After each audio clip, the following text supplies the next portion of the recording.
Bien, partamos entonces con un, un- un último tópico que vamos a discutir respecto a interacciones que existen entre agentes y autoridades o cómo los agentes reaccionan ante las políticas. Hemos discutido ya algunos de los casos cuando hemos visto algo de política monetaria, en principio, que era esta manera de escoger inflación por parte del gobierno y la respuesta que podían tener los agentes ante las políticas y el afán del gobierno finalmente de intentar generar reputación para tener políticas creíbles que lo alejen de un mal equilibrio entre comillas.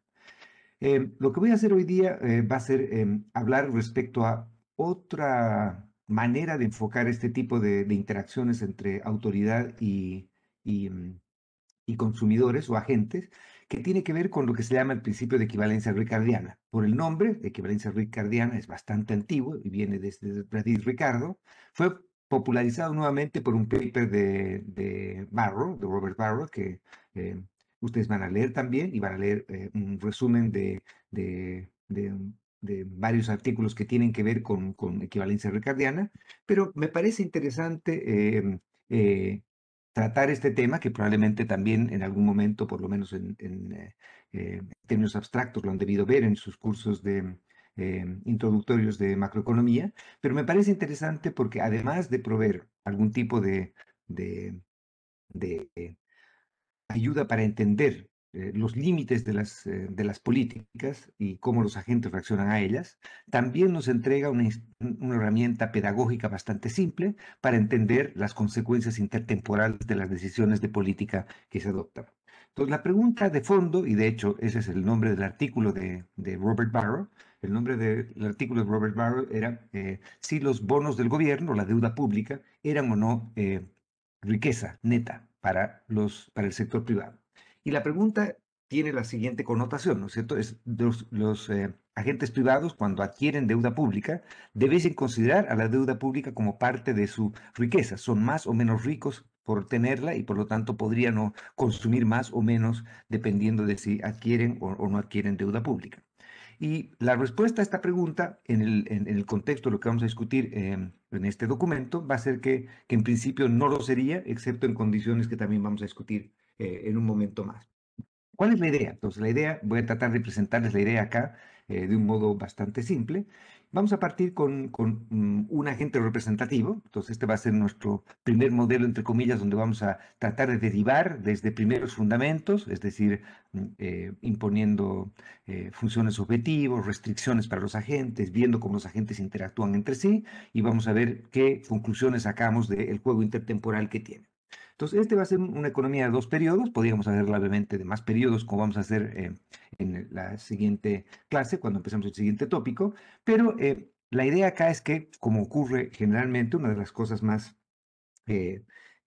lecciones más profundas que aprendemos de macroeconomía, es que los agentes maduros, adultos, entre comillas, tienen en consideración las consecuencias intertemporales de sus actos. Es decir, que si ustedes, por ejemplo, hoy día deciden, en lugar de estudiar para el control que tienen mañana, hacer una buena fiesta, saben que van a haber consecuencias intertemporales de sus decisiones. Probablemente les va a ir peor en el control de lo que debería irles, o les va a ir peor en el examen de lo que debería ser, de lo que debería irles, si es que le dedicasen más tiempo a estudiar o trabajar en esto. Obviamente ustedes son libres de no hacerlo, ustedes pueden preferir la fiesta a una mejor nota, a un mejor rendimiento, pero hay consecuencias intertemporales de hacer eso y ustedes tienen que tomar en cuenta e internalizar esas consecuencias. Lo mismo ocurre si es que ustedes deciden que tienen algo de plata en su bolsillo y deciden hacer una fiesta hoy día o ahorrarla para mañana. Entonces, acá hay una decisión intertemporal que estamos tomando, porque sabemos que hay consecuencias dinámicas de las decisiones que tomamos hoy día. Entonces, lo que vamos a hacer ahora va a ser partir con un modelo muy simple. Entonces, les pediría que ustedes sigan con, con las transparencias que tenemos y yo voy a tratar de derivar paso a paso lo que hemos sacado acá. Entonces, voy a tratar de... Perfecto, ya. Entonces, teníamos esta función de utilidad que dependía del consumo en el primer periodo y el consumo en el segundo periodo. Asumimos que la función de utilidad es logarítmica y asumimos que Beta es el factor de descuento y como siempre, beta está entre 0 y 1. Esto quiere decir que nosotros valoramos el futuro, no tanto como valoramos el presente, ¿no es cierto? Entonces el consumo en el futuro, este es el consumo hoy día. Lo que tenemos que decidir es cuánto consumimos hoy día y cuánto consumimos mañana, ¿ok? Bien, a su vez entonces vamos a colocar las restricciones presupuestarias que enfrentamos. Entonces en el primer periodo vamos a asumir que el agente tiene un ingreso, que vamos a asumir que es exógeno por ahora, no vamos a hacer que dependa de nada, después vamos a incluir oferta y demanda de trabajo y por lo tanto esto vamos a endogenizar el ingreso de las personas, pero vamos a asumir que el ingreso de las personas, que lo vamos a llamar W sub I, es simplemente una dotación, y entonces esto por la fuente de fondos, esto es lo que nosotros tenemos como fondos, y ahora nosotros tenemos que decir qué hacemos con esos fondos. Y esto tiene que ser mayor o igual a los usos de los fondos. Entonces vamos a asumir que como uso de fondos podemos consumir en el primer periodo, a su vez el gobierno aparece y decide sacarnos algo de nuestros bolsillos, y lo vamos a llamar impuestos, y luego de eso, a su vez asumimos que podemos comprar deuda pública por parte del gobierno. O sea, podemos comprar deuda del gobierno, si es que este D es positivo. Si el D es negativo, quiere decir que estamos endeudándonos con el gobierno. ¿No es cierto? Y al endeudarnos con el gobierno, como esto es negativo, esto va a ser un ingreso hoy día para nosotros, va a pasar al otro lado. ¿Sí? Por este lado tenemos la fuente de fondos y por este lado tenemos el uso de los fondos. Entonces, en este ejemplo estamos asumiendo que esta es deuda pública que estamos adquiriendo. ¿Ok? Otra vez, esto puede tener signo distinto. Entonces, este sería la restricción presupuestaria el primer periodo. En el segundo periodo, lo que nosotros tenemos es que como fuente de fondos recibimos ingresos del segundo periodo y a su vez, si es que nosotros compramos deuda del gobierno, entonces el gobierno nos tiene que pagar lo que nosotros lo que le prestamos al gobierno, que es el principal, y a su vez nos tiene que entregar un interés, ¿no es cierto? Entonces, este es el retorno que nos promete el gobierno por haberse endeudado con nosotros el periodo anterior. Obviamente este ERE debiese ser positivo, porque si este ERE no fuese negativo, no debiese haber ningún incentivo o fuese negativo, no debiese haber ningún incentivo a prestarle al gobierno en este periodo, a no ser que nos obligasen a hacerlo, ¿no es cierto? ¿Ok? Entonces todo esto por la fuente de fondos del último periodo, y en el último periodo sabemos que esto tiene que ser mayor o igual a lo que consumimos el segundo periodo, más los impuestos que nos cobran el segundo periodo. ¿No es cierto? Estas dos restricciones que tenemos acá son las restricciones presupuestarias que se llaman restricciones de flujo, porque lo que están haciendo es evaluando en cada periodo del tiempo cuáles son las restricciones que tenemos. Vemos que hay un vínculo intertemporal entre las dos restricciones. El vínculo intertemporal está en que lo que compramos de deuda el primer periodo como un uso de fondo, se vuelve una fuente de fondos o un ingreso el siguiente periodo cuando nosotros cobramos la deuda, el principal más los intereses. Entonces lo que podríamos hacer es despejar el D de este lado, que es trivial, y despejarlo de este otro lado, e igualar estas dos restricciones despejando el D o eliminando el D. Y con eso entonces vamos a tener que simplemente tenemos W sub 1 más W sub 2 sobre 1 más R es igual a C sub 1 más T sub 1 más C sub 2 más T sub 2 sobre 1 más R sobre, perdón, esto no es sobre 1 más R, sobre 1 más R, ¿no es cierto? Y esta es una manera de escribir esta restricción. Otra manera podría ser simplemente colocar W sub 1, ¿verdad? Más, que sería el ingreso neto de impuestos, ¿no es cierto? Es igual a consumo 1 más consumo 2 sobre 1 más L. Y estas restricciones, escritas de este modo o escritas de este otro modo, ¿no es cierto? Las llamamos las restricciones de stock o las restricciones en valor presente, ¿no es cierto? Y lo que hace acá, esta restricción nos dice que, por ejemplo, el valor presente de los ingresos netos de impuestos por parte de los individuos tiene que ser igual bueno, acá debería decir mayor o igual, porque todas estas restricciones las hemos colocado con mayor o igual, pero como vamos a ver, si la función de utilidad es logarítmica y por lo tanto creciente en ambos argumentos, lo que va a ocurrir es que esto va a tener que cumplirse con igualdad. ¿Sí? ¿Ok? Entonces, por ahora, simplemente ya quitemos el misterio a esto y esto se va a cumplir con igualdad. Y por lo tanto, entonces, el valor presente de los ingresos netos de impuestos por parte de los individuos tiene que ser igual, esta sería la fuente de fondos intertemporales, tiene que ser igual al uso de los fondos intertemporales, que es simplemente el valor presente del consumo de los agentes. Entonces, esta es la restricción intertemporal que los agentes toman en cuenta. Vean que la restricción intertemporal, justamente lo que ha ocurrido es que hemos sacado el D de acá, ¿no es cierto? Hemos sacado el D de acá. ¿Sí? Bien, esto entonces era la función objetivo y las restricciones, ya sea las restricciones de flujo o la restricción de stock por parte del agente privado. Por otro lado, tenemos al gobierno, ¿no es cierto? Y el gobierno, lo que vamos a asumir es que, por ahora, simplemente vamos a asumir que el gobierno no tiene una función objetiva, que el gobierno simplemente cumple restricciones presupuestarias. Y las restricciones que cumple el gobierno son simplemente restricciones en las que también el gobierno tiene un uso de fondos y una fuente de fondos. Por lado de la fuente de fondos, el gobierno cobra los impuestos que nos cobró acá, ¿no es cierto? Acá nos sacó impuestos el primer periodo, ¿sí? Entonces, el primer periodo nos cobra impuestos y el primer periodo, el gobierno como fuente de ingresos, lo que hace es ofrecernos deuda. Vean que acá he colocado una supra S y acá he colocado una supra D. Y esta D quiere decir la demanda de deuda por parte de los privados y esta es la oferta de deuda por parte del gobierno. Entonces, lo que debiese ocurrir en equilibrio en el mercado de deuda pública es que la demanda y la oferta se igualen y la manera en que se van a igualar va a ser que la tasa de interés va a tener que ajustarse para que lo que demanden de deuda los privados sea igual a lo que ofrece de deuda el gobierno, ¿no es cierto? Entonces, por este lado tenemos la fuente de fondos del gobierno y el gobierno vamos a asumir que lo que hace es que destina todos esos ingresos a un gasto, que vamos a llamar el G1. Entonces acá, yo qué sé, construye canchas de fútbol, eh, hace monumentos, no sé, hace cosas ahí. Lo que vamos a asumir ahora, también, para hacer esto simple, pero después podemos, si quieren, modificar modelos en los cuales el gobierno va a tener algo más que hacer que simplemente gastar, vamos a asumir que, por ejemplo, este gasto de gobierno puede ser valorado en parte por parte del sector privado. Entonces, por ejemplo, el gasto de gobierno podría entrar a la función de utilidad de los individuos y sería el caso en el que estamos asumiendo que, por ejemplo, parte del gasto de gobierno sería bienes públicos, por ejemplo, o algo parecido a eso. O también podríamos, cuando metamos una función de producción y metamos empresas, podríamos hacer que el gasto de gobierno también, por ejemplo, pueda afectar la productividad del sector privado, complementaria, que sea complementario, que sea sustituto, dependiendo de cómo se modele, y por lo tanto ahí podríamos tener algún tipo de externalidad modelada también de ese modo, ¿ok? Entonces, como lo que quiero decir acá es que estoy haciendo esto lo más pedagógico y simple posible, y acá no estamos confundiendo o contando una historia muy compleja solo para colocar o para llegar a- a conclusiones relativamente simples por este lado, ¿ok? Entonces, esta es la restricción presupuestaria del gobierno en el primer periodo, y en el segundo periodo, como fuente de fondos, tiene lo que cobra en impuestos el siguiente periodo, y como uso de fondos, tiene que gastar el segundo periodo, y a su vez tiene que pagar la deuda en términos de principal más intereses.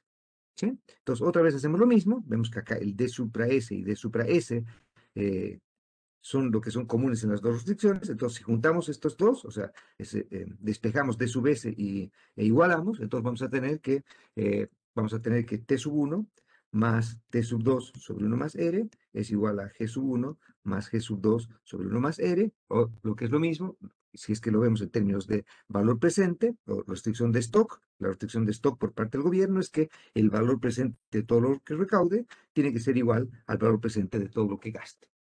¿Ok? Bien, vamos a discutir con un poco más de calma después, vamos a discutir implicancias de esto desde un punto de vista un poco más práctico, pero por ahora lo que voy a hacer es simplemente colocarles la tercera parte del protocolo sin ser demasiado sistemático respecto a cómo la derivamos. Vamos a discutir en la siguiente clase exactamente cómo hacemos esto, pero vamos a partir ahora definiendo entonces el equilibrio en este mercado, ¿ok? Entonces, el equilibrio acá tenemos dos tipos de mercados que están ocurriendo acá. El mercado uno es el mercado de bienes y el mercado 2 es el mercado de deuda.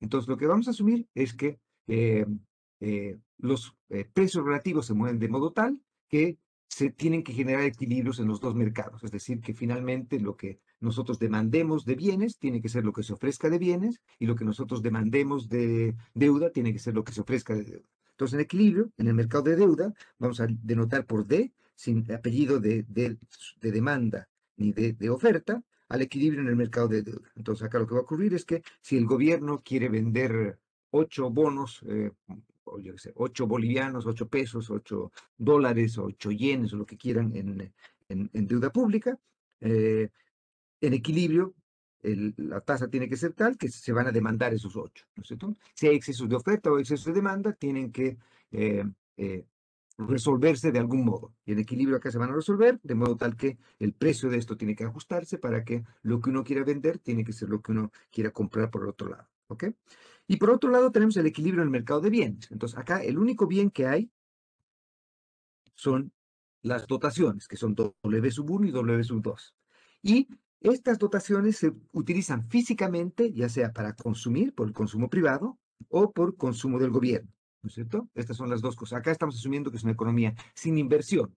Por lo tanto, entonces, este sería como el PIB de la economía, y en este caso, el PIB sería simplemente consumo más gasto, porque esta es una economía en la que no hay inversión. Luego, un poco más tarde, vamos a justamente meter inversión, vamos a meter firmas o empresas y por lo tanto vamos a hacer esto un poquito más divertido. Pero otra vez, este es simplemente un modelo Mickey Mouse muy, muy simple y lo que intentamos hacer con este modelo es proveer algún tipo de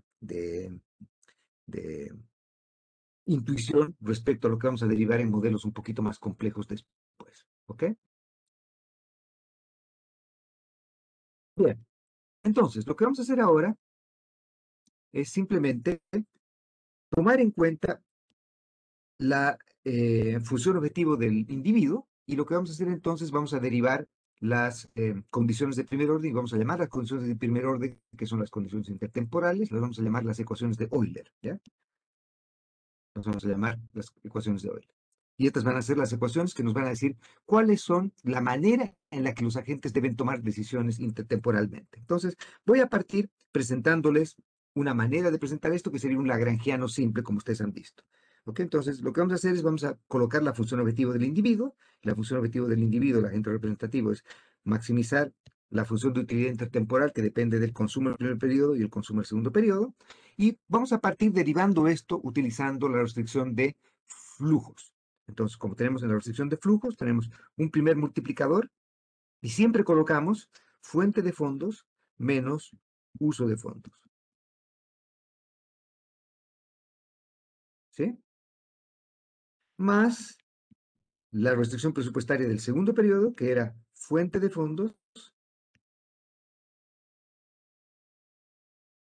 menos uso de fondos. ¿Ya? ¿Por qué el siguiente periodo, esto también es importante de evaluar, por qué en el segundo periodo, la restricción presupuestaria, perdón, acá me falta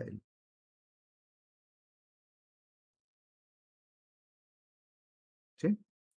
¿Por qué en el siguiente periodo, en el segundo periodo, no colocamos a su vez una deuda que los gobiernos, perdón, los agentes privados podrían demandar para el próximo periodo? ¿Por qué no hay deuda para que vence el próximo periodo? Porque como los agentes viven solamente dos periodos, obviamente entienden que no tiene sentido comprar deuda que va a vencer el próximo periodo y van a después, desde la tumba, intentar cobrarla, ¿no es cierto? No tiene ningún sentido y por lo tanto la demanda de ese instrumento va a ser cero, ¿sí? Y por lo tanto no va a haber nadie que demande un instrumento de esta forma. Por eso es que cuando, yo que sé, se han visto estas películas en las que alguien, o la película siempre es que, por suerte, ojalá eh, siempre es un médico que se equivoca al entregar el diagnóstico, pero yo qué sé, llega una persona, le hace un examen y le dicen que tiene una enfermedad terminal. Afortunadamente, otra vez, estas típicamente son comedias y por suerte ese no era el caso.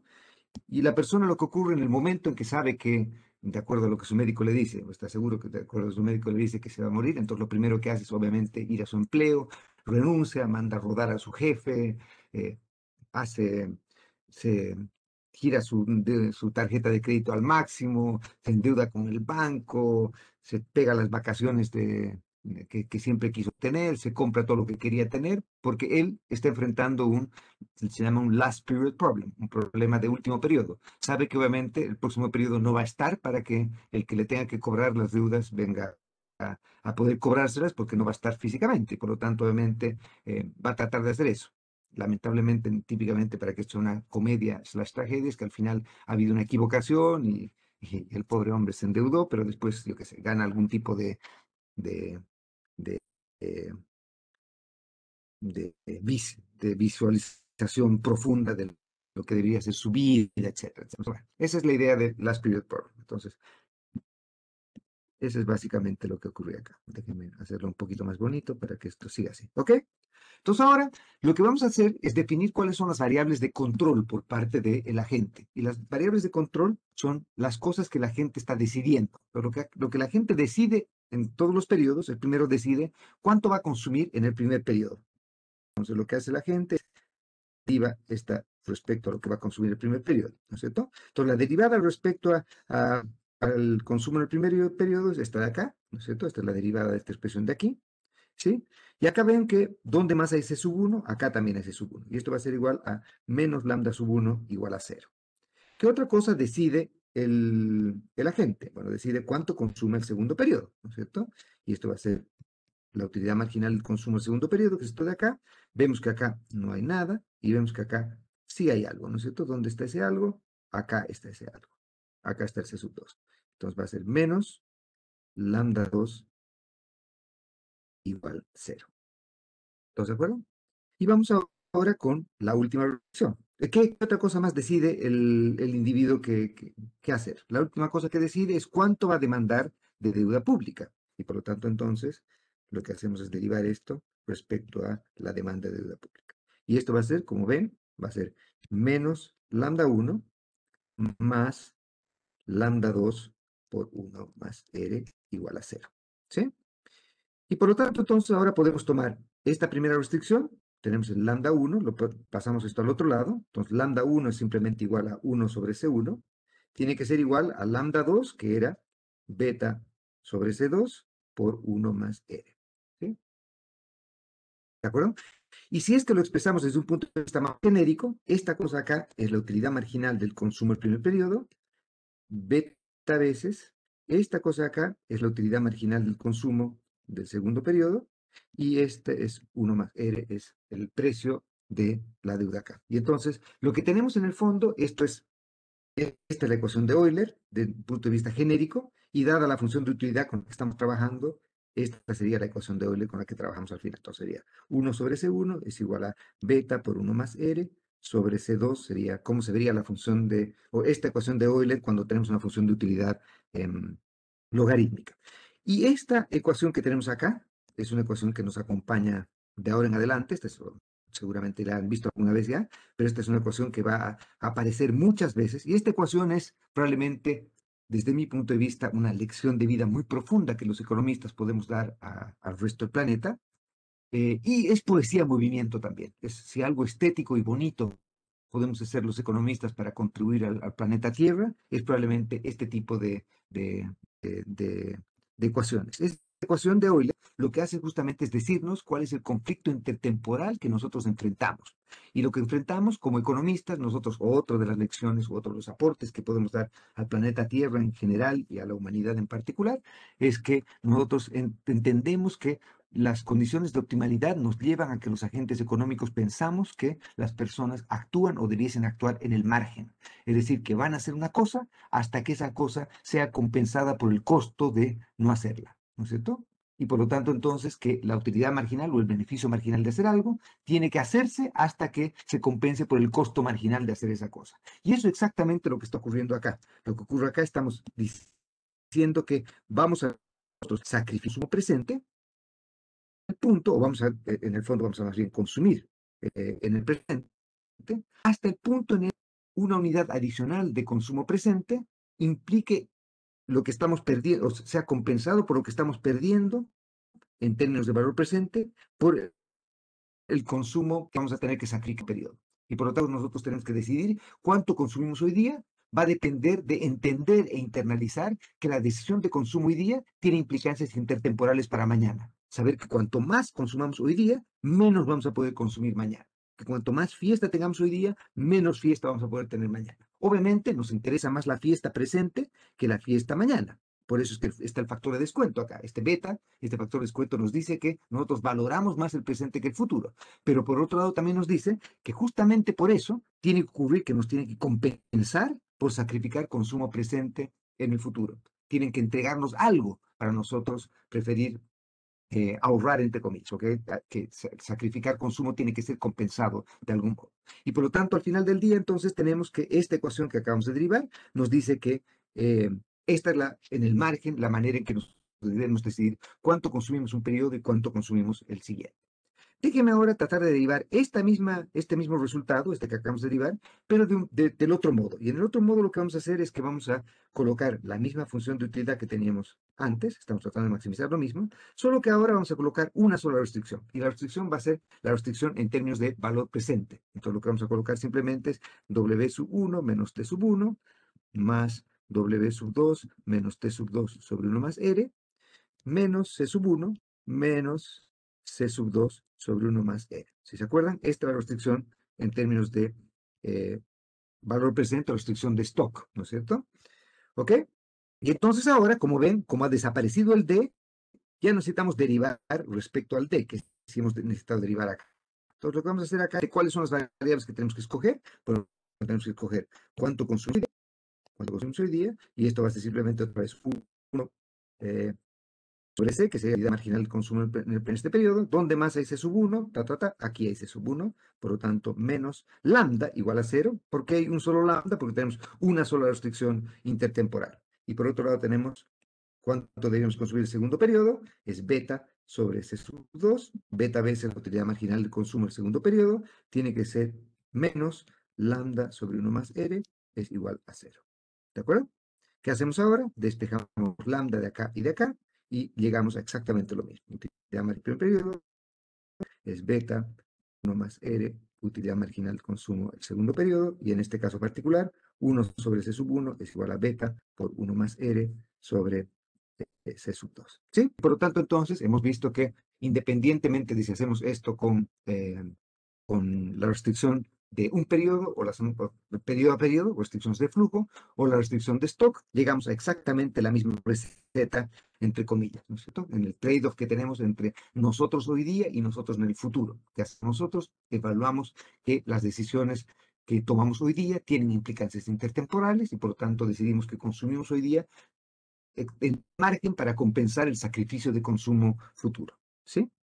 ¿Ok? ¿Qué hacemos finalmente después de esto? Bueno, lo que hacemos después de esto simplemente nos entrega la receta de optimalidad que la gente privada toma. La gente decide cuánto consume hoy día, tomando en cuenta que lo que está sacrificando de consumo o lo que está consumiendo hoy día tiene implicancias de consumo en el futuro. Pero esto no nos dice cuál es en equilibrio la manera en que se comportan los agentes. Para nosotros tomar las decisiones de equilibrio, lo que tenemos que hacer es ahora consolidar las restricciones presupuestarias de los dos individuos y colocar las funciones o las variables de control, que sería en este caso cuánto consume el individuo 1 y cuánto consume el individuo 2, y cuánto se ahorra o cuánto se demanda de bonos públicos, en términos de las variables exógenas, que en este caso las variables exógenas serían los impuestos, las dotaciones y el gasto gobierno. Y entonces lo que podemos hacer ahora es simplemente tomar en cuenta las condiciones de equilibrio que hemos derivado antes. Y la condición de equilibrio nos dice que lo que tenemos de dotación, que estamos asumiendo que es exógeno, tiene que ser igual a lo que consume el privado, más lo que consume el gobierno, que también estamos asumiendo que es exógeno. La secuencia de gastos de gobierno es una secuencia exógena. El gobierno decide cuánto gasta el periodo 1, cuánto gasta el periodo 2 y decide cómo financiar eso, pero no, el agente privado no tiene obviamente decisión respecto a eso. Y por lo tanto, entonces, el consumo en cada periodo va a ser simplemente la dotación menos el gasto gobierno. Y con esto ya sabemos qué es lo que se va a, a- a consumir en cada periodo. ¿Sí? En cada periodo se consume esto. Esto es para t igual 1 y t igual 2. ¿Ok? Y por otro lado, ¿qué otra cosa se determina acá? Y la otra cosa que se determina en esta economía, hay una variable que hemos dicho que tiene que ajustarse para que la demanda y la oferta de deuda pública se igualen. ¿Cuál era la variable que tenía que igualarse? Era la tasa de interés, ¿no es cierto? Esta R es una variable que vamos a llamar estado controlable. Es una variable que es una variable de estado para los agentes privados no la controlan, pero en el fondo esta variable se determina en equilibrio endógenamente de las decisiones que se toman por oferta y por demanda. Y por lo tanto, entonces, una vez que nosotros ya sabemos cómo expresar los consumos en función de las variables exógenas, que en este caso eran dotación y gasto de gobierno, podemos despejar el R de acá y despejando de ecuación el R, ¿no es cierto? Tenemos que 1 más R va a ser simplemente igual a W sub 2 menos G sobre beta por W sub 1 menos G sub 1. ¿Ok? Y esta entonces sería la tasa de interés de equilibrio, la que hace que la demanda y la oferta de deuda pública se igualen. Bien, y esto es justamente lo que habíamos derivado acá. ¿Ya? Entonces acá tenemos el consumo en cada periodo, va a ser simplemente dotación menos gasto de gobierno, y la tasa de interés va a ser esta expresión de acá. La pregunta ahora, una vez que hemos derivado esto, la pregunta ahora es si es que las decisiones de consumo de los agentes, que son las decisiones reales que los agentes tienen que tomar, y la tasa de interés real, que es la tasa de interés que vacía el mercado de la deuda, como ven, depende de dos cosas solamente. Depende de la dotación, obviamente que estamos asumiendo que es exógena, pero en términos de políticas públicas, depende solamente de la secuencia de gastos de gobierno. Depende de G sub 1, depende de G sub 2, pero no depende de ninguna otra cosa. No depende de cómo el gobierno financie su deuda. Vean que acá hemos dicho que el gobierno decide gastar algo en cada periodo y tiene que decidir cómo financia eso, ¿no es cierto? Puede decidir financiándolo con impuestos, puede decidir financiándolo con deuda o puede decidir financiándolo con una combinación de impuestos o de deuda. Independientemente de cómo decide financiar la secuencia de gastos, cómo decide financiar la secuencia de gastos es irrelevante para el agente privado. El agente privado no va a modificar sus decisiones de consumo y la tasa de interés de equilibrio o el peso relativo entre consumo presente y consumo futuro, que es la tasa de interés esta de acá, ¿no es cierto? Este es el peso relativo que hay entre consumo presente y consumo futuro. Estas dos cosas no dependen para nada de la manera en que el gobierno financie sus gastos. Solo dependen, obviamente, de la secuencia de gastos. Si es que, por ejemplo, el gobierno decide gastar más hoy día o gastar menos hoy día, eso va a tener implicancias respecto a cuánto consume el sector privado. Por ejemplo, si el gobierno decide gastar más hoy día, vamos a poder consumir menos hoy día. No hay discusión al respecto, ¿no es cierto? Y esto va a tener también un efecto sobre la tasa de interés. Si el gobierno decide gastar más hoy día en este periodo, entonces lo que va a ocurrir es que la tasa de interés va a tener que subir, ¿no es cierto? ¿Sí? ¿Por qué va a tener que subir? Porque como es la función de utilidad, efecto ingreso y efecto sustitución, cuando aumenta el gasto del gobierno hoy día, estamos teniendo menos recursos para hoy día y por lo tanto, obviamente, lo que nosotros deberíamos tratar de hacer es traer consumo o ingresos futuros al presente y deberíamos querer prestarnos. Eso va a llevar a que la demanda de fondos prestables aumente y la tasa de interés va a tender a subir en este caso, ¿no es cierto? Entonces acá la lógica es bastante simple y bastante obvia. Y la gracia de esto es que un modelo tan sencillo como este entrega implicancias bastante profundas respecto a cosas que típicamente discutimos. Una de ellas es cómo los agentes toman decisiones intertemporalmente, que los agentes internalizan las consecuencias intertemporales de sus decisiones, y por otro lado, que hay límites en la manera en que, por ejemplo, la política fiscal puede realizarse. Y acá lo que nos entrega como moraleja el paper este de Barro es que supongan, por ejemplo, que ahora el gobierno decide, manteniendo la misma secuencia de gastos, ¿ok? El gobierno decide que va a disminuir impuestos hoy día. Por alguna razón dice, yo qué sé, hoy día eh, quiero, voy a grabar menos impuestos, etcétera, etcétera. La pregunta es, ¿eso va a tener alguna consecuencia en términos de bienestar? ¿O va a tener alguna consecuencia en términos de utilidad para el individuo? Y la respuesta que nos entrega Barro es que si no, la equivalencia ricardiana, es que si no se ha modificado la secuencia de gastos de gobierno, eso no tiene ninguna consecuencia en términos de bienestar para el individuo. ¿Por qué? Y esto obviamente va contra los cánones convencionales que teníamos en nuestra ISLM, por ejemplo, ¿cierto? La política fiscal era todopoderosa. Modificar gastos de gobierno o modificar deuda tenía impacto sobre cómo los agentes consumían, etc. Y acá, equivalencia ricardiana nos dice, no, no va a tener absolutamente ningún efecto. ¿Y por qué no va a tener ningún efecto? Porque si es que el gobierno decide gastar exactamente lo mismo, cómo financie eso es irrelevante para las decisiones de los agentes. ¿Por qué? Porque el minuto en que, dado que G sub 1 y G sub 2, la secuencia de gastos es constante, el minuto en que el gobierno decide disminuir impuestos hoy día, lo que está haciendo intertemporalmente es que como no está cambiando esto, al caer los impuestos hoy día, y por lo tanto, para financiar este mismo gasto, no hay manera de financiar este mismo gasto. Si es que cobra menos impuestos, la única manera de financiar este mismo gasto es contrayendo más deuda. No hay otra manera de hacerlo, ¿no es cierto? Va a tener que contraer más deuda. Como está contrayendo deuda hoy día, porque está disminuyendo los impuestos hoy día, entonces, ¿qué va a ocurrir el próximo periodo? Como el G del segundo periodo se mantiene constante, ¿sí?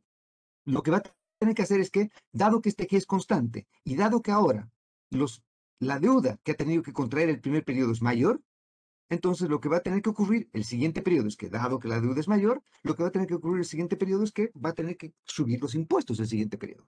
Si es que no está modificando de modo profundo la secuencia de gastos, que es lo realmente importante acá, si no está modificando la secuencia de gastos, si es que tenemos un déficit primario o tenemos un superávit primario, es irrelevante para las decisiones de los agentes privados. No le importa eso. Lo que le importa a los agentes es entender que si es que no hay una modificación en la parte importante, que es los gastos, ¿no es cierto?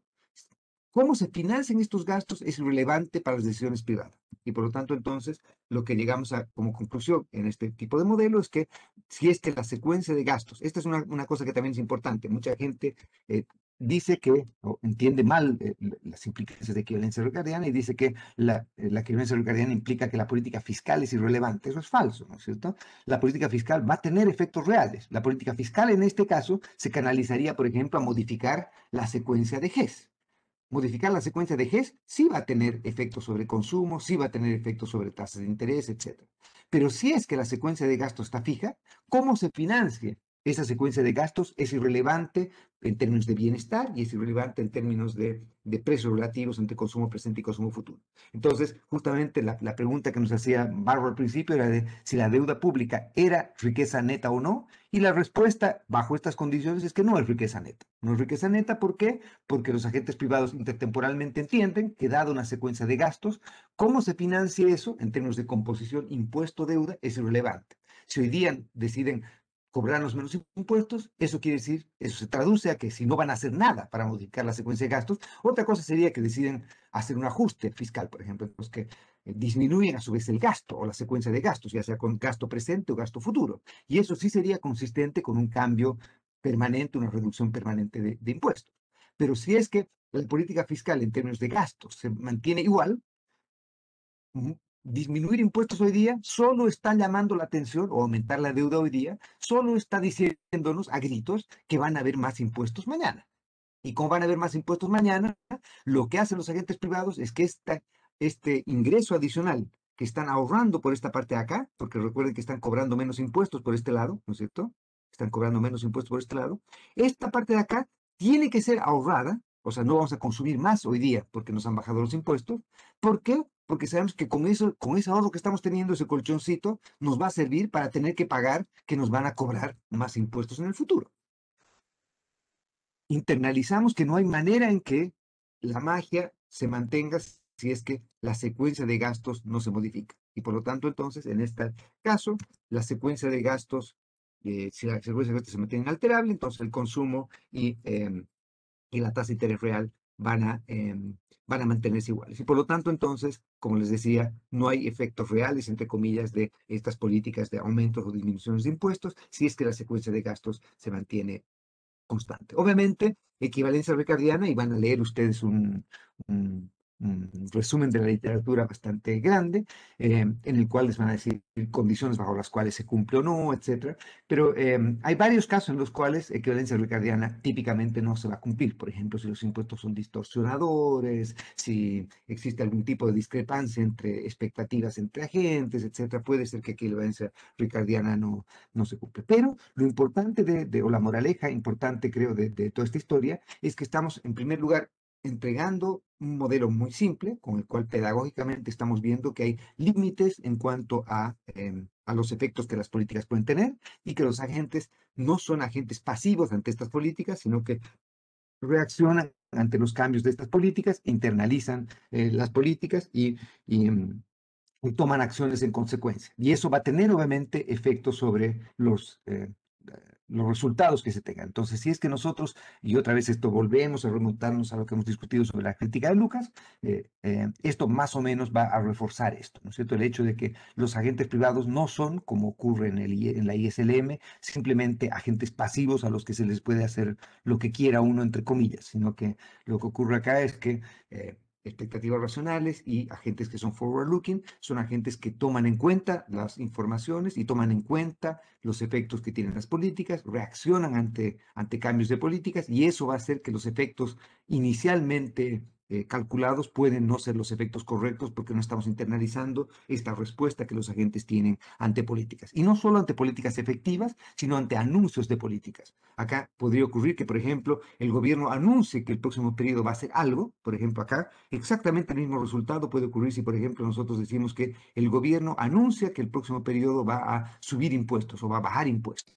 En principio, este anuncio debe tener efectos sobre cuánto consumimos y cuánto dejamos de consumir mañana. Pero si es que la secuencia de gastos se mantiene fija, la disminución de impuestos hoy día tiene que haber sido, o la disminución de impuestos en el futuro, dado que este G es igual, tiene que implicar que esta cosa de acá, como el G se mantiene constante y esto está cayendo, esto tiene que haber estado cayendo también. Que esto haya estado cayendo quiere decir que ha tenido que haber en este periodo algo eh, por el otro lado. ¿Qué quiere decir? Que tiene que haber habido un aumento de impuestos hoy día o tiene que haber habido algo respecto a la deuda para poder compensar esta secuencia de gastos que queremos financiar. Porque lo que no podemos físicamente ignorar es que hay consecuencias intertemporales para todo lo que hagamos. ¿Sí? Entonces, si nosotros no modificamos nuestra secuencia de gastos, tiene que ocurrir que disminuir impuestos mañana tiene que haberse visto acompañado por un aumento de impuestos hoy día y viceversa. ¿Ok? Obviamente este es un ejemplo muy simple en el que tenemos dos periodos, pero esto se puede generalizar a n periodos sin que hayan grandes cambios respecto a lo que estamos diciendo. ¿Ok?